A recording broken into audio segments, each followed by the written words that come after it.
इस समय वित्त मंत्री निर्मला सीतारमण डीडी को साक्षात्कार दे रही हैं। आपको सीधा लिए चलते हैं।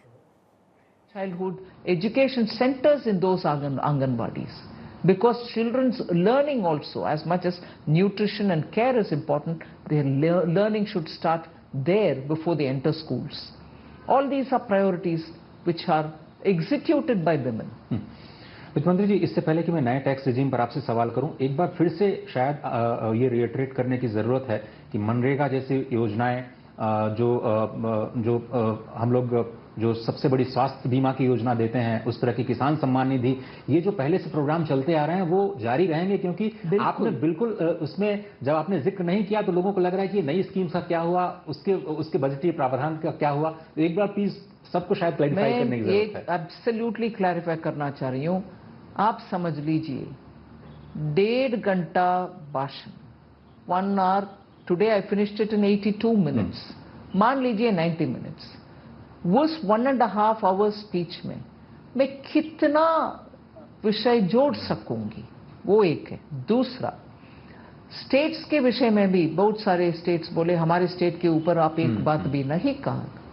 इसका मतलब ये नहीं है कि उस स्टेट में कोई पैसा नहीं जाएगा, हर स्कीम लागू है उधर भी, हर सेंट्रली स्पॉन्सर्ड स्कीम भी, हर सेंट्रल सेक्टर स्कीम भी, और इसके अलावा वर्ल्ड बैंक से, एडीबी से पैसा के साथ कुछ प्रोजेक्ट्स चल रहा, वो भी चलेगा।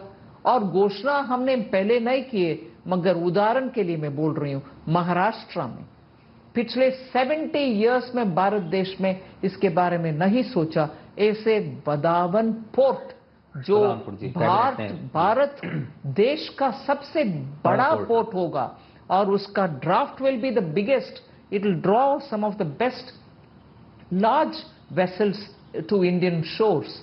वो पोर्ट अनाउंसमेंट और उसका कैबिनेट अप्रूवल 76,000 crores और some amount is going there. Budget में मेंशन हुआ है क्या? पिछले बजट में और इस बजट में, मगर गया प्रोजेक्ट, और उधर प्रोजेक्ट लागू हुआ कि नहीं हुआ।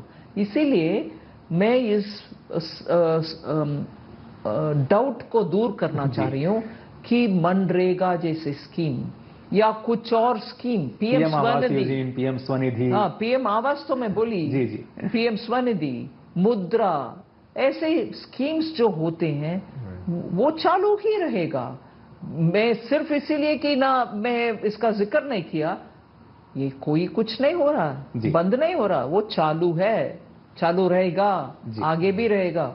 But you did mention the states, and you mentioned new airports, medical colleges, sports infrastructure in Bihar, and there's plenty of allocation for Andhra Pradesh, as we see in the budget. Are there some special messages that you're sending out here? No, first of all, Andhra Pradesh Reorganization Act required all this to be done anyway. So in the first 5-10 years, in fact 10 full years since after the AP Reorganization Act came into being, there were 2 states were bifurcated. We have been giving money for the backward district program, taking some of the primary institutions to AIIMS, IIT, Triple IIT, such institutions have all been taken. So there are certain projects which are getting staggered.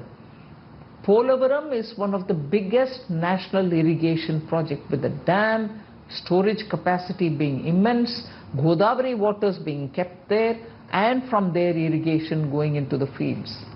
This is a national project.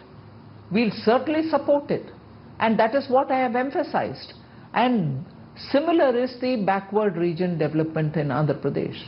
Rayalaseema, North Coastal Andhra Pradesh, we're all part of the act. We're only definitely assuring the newly elected government in Andhra Pradesh that we are with them. We will stand by them. We will ensure those promises which are given in the AP Reorganization Act will be fulfilled. और माँ की बात को मैं थोड़ा सा आगे बढ़ाते हुए जो पूर्वोदय योजना की आपने शुरुआत की है मैम, मुझे याद आता है अंतरिम बजट में आपने कहा था कि ये जो पूरब के राज्य हैं वो नए भारत के नए ग्रोथ के नए इंजन साबित होंगे।